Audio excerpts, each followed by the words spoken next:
Hello, I am Tanya Andrews, the Marketing Director for Pennant Publications LLC, and today we are talking to Diane Orr. She has the most amazing farm series for children in these books. It's from The Good Life Farm is what she is calling them. It's where she lives, and she takes care of these animals every day. It's her heart and her soul out there. And we're going to talk to her today about the first book of the series that started it all. My name is Mocha. Diane, welcome today, and thank you for joining us. Hi, Tanya. Thank you for having me. So let's just get right into it. Tell us the history of this book and where the idea or inspiration came from to write it. Well, it all came from a little heifer calf that I fell in love with when she was 2 weeks old. And I just knew when I moved to the country, I wanted to have her, and that was Mocha. And so when she was 15 months old, I brought her to the farm. And as I watched her and as her life kind of came out in front of me, it was so obviously a very cool story that I knew a lot of children didn't get to have a part in or would never know. And since we have a small farm and it's a small dairy farm, I just felt like it was a really cool thing that children would be able to see inside the life of a dairy cow on a small farm, and kind of get to know her and her family and what her life and her year was like. So Okay. Because city kids don't get to see a whole lot of that. And of course, they're probably going to see farm animals along the way on the road and want to know maybe what their life is like and how it is for them. So that's a really super good idea to share the farm life with those who normally wouldn't be able to see it. thanks. Yes, it was really fun to write. And what is your favorite part of the book? Well, I think my favorite part is when her mom comes home to live with us, which was it was really hard to separate them. They'd been together for 15 months and they both cried for days. Um, Oh. but when we were able to bring through a series of circumstances, be able to bring her home to live here, it was just really cool. It still Okay. chokes me up. Yeah. And you take all the pictures for your books, right? I do. I've always been a shutterbug. In fact, when we moved to the farm, my husband got me an expensive camera. He said he figured I would have a lot to take pictures of. And I've taken tens of thousands of pictures just since we've been on the farm. And so all of the books in this series are pictures I have taken. Okay. Thank you for the camera, husband. Yes, definitely. Okay. So, what background or experience do you have in the farm life and taking care of animals? How long have you lived on a farm? Those sorts of things. We moved here in November of 14, and we got Mocha March of 15, and Okay. I had never had a farm animal before in my life. Okay. So I had done a lot of research. This was something that we planned for 5 years. And so I did a lot of research. I love to read. And so I knew a lot coming in, what to expect, but experience is the best teacher. Yeah, especially So with animals on a farm. yes. And we pretty much went from 0 to 60 in a very short amount of time. We got baby chicks for eggs. We got baby chicks for meats.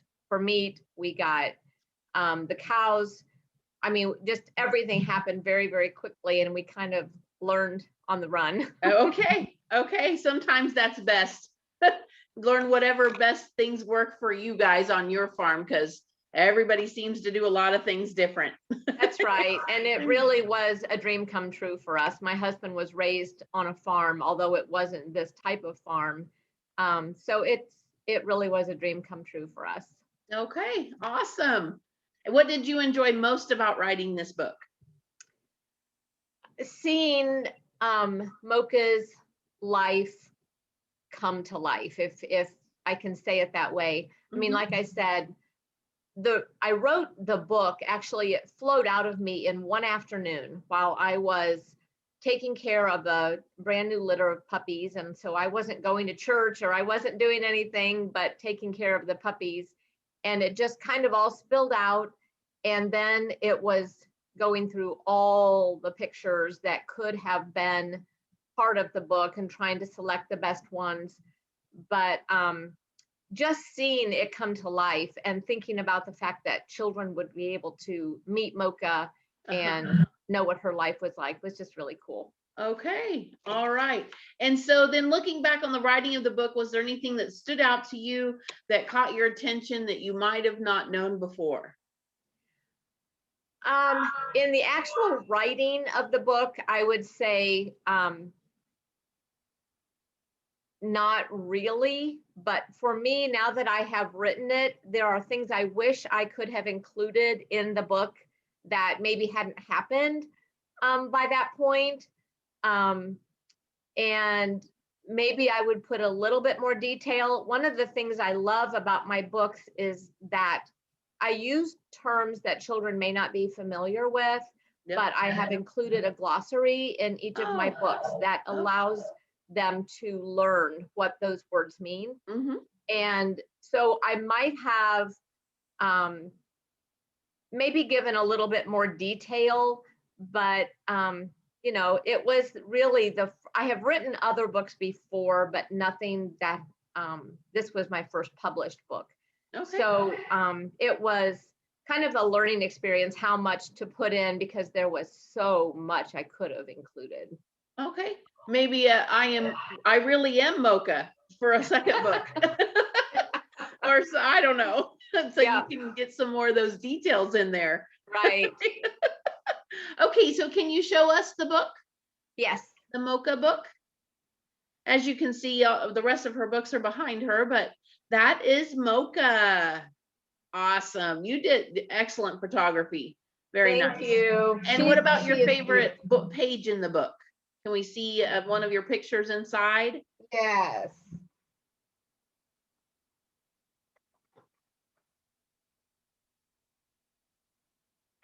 These are pictures of Mocha with her calf. Your voice distorted. You covered your voice. This is pictures of Mocha with her calf. Okay. And those are really the most precious pictures to me, because it's the most fun time in her life is when those calves, and watching how she is such a good mom, and nobody had to teach her how to be a good mom. Yeah. She's just a good mom. Isn't that interesting how God does that? Absolutely. That's one of the things about living on this farm with each of the animals that I've written about, is seeing God's hand in his creation and how he imparted to them the understanding of to just know what how to to do. do it. Yes. Yeah. I grew up on a farm and took care of chickens. And of course, back then I didn't really pay attention to them, but my daughter has them now. And it's watching from the outside. How do they just know what Yes. to do, you know? Yes. I'm still amazed every day when I watch them and I see different situations. It's amazing. Yeah. Okay, so what reviews have you heard about the book? The people that I have actually heard reviews love it. They say it is a tender, sweet story. I have heard people say they love the fact that it has a glossary. I have had teachers tell me that really makes it for them, because it can be used as a teaching tool and a research tool, as well as just a sweet story about an animal. So Okay. I've heard good things.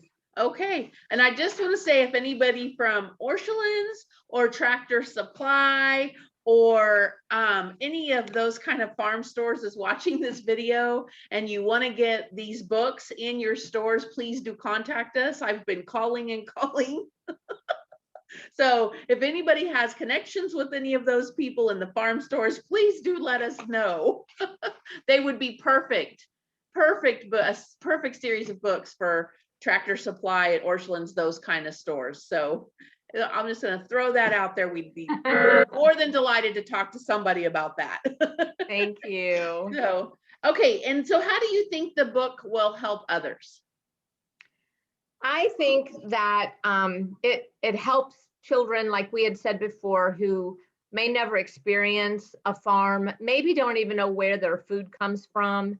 It will help them see that there is a different kind of life. It's hard.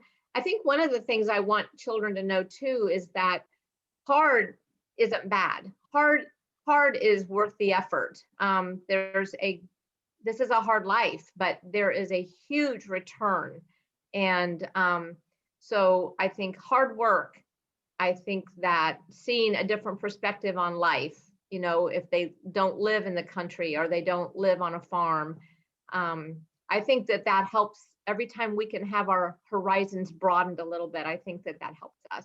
Yeah. Yep. Very good. Responsibility. You learn it quick on a farm. Right. Okay. And so tell me the names of the other books in the series. Okay. So we have My Name is Merlin, and he's about our rooster and his important jobs. We Are Mocha's Family is a story about, it's multiple stories about all the other calves and animals that have been born to Mocha and her mom. Okay. My Name is Odin is our great Pyrenees, who is our livestock guardian, and his amazing abilities to protect our chickens. Awesome. And the last one in this series so far is The Mysterious Midnight Visitor. And this story kind of is very cool because it was a visitor who came to our farm and showed up in the middle of the night. And it's kind of the story of my perspective and the calves who were involved, their perspective. Okay, so like a coyote or a possum or a weasel. A runaway steer. Okay. Ah, okay. Interesting. Yes. I thought you meant something, a detriment too.